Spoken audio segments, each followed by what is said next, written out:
So some takeaway from this visit, it was very interesting to see how they transform from the raw material, the silicate, into the end product. Again, this type of factories could be interesting for new entrants just because the capacity that they were sharing was quite small, and they seem to be open to do mixed container items. So in a container, you can have, for instance, 5 to 7 different SKU. Regarding the flip side on this is on the language barrier.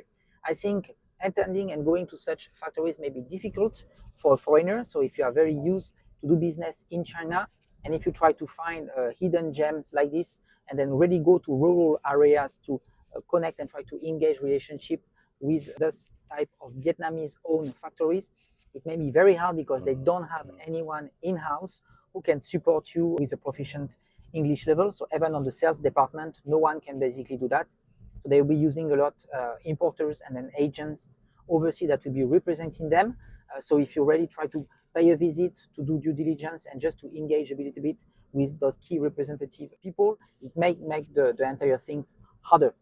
What was your main takeaway, Pietro, from this tour?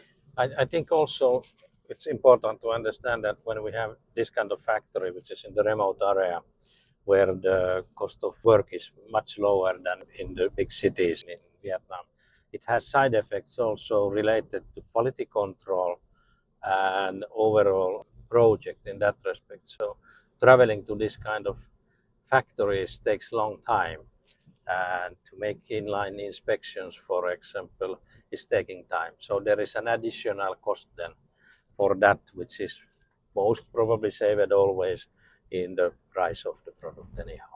Mm-hmm. Yeah. So pros and cons, you have a company that will be able to provide you very competitive pricing, but on the other side, you may need to put and to deploy more stronger effort into having a local team here to ensure the entire production and quality control.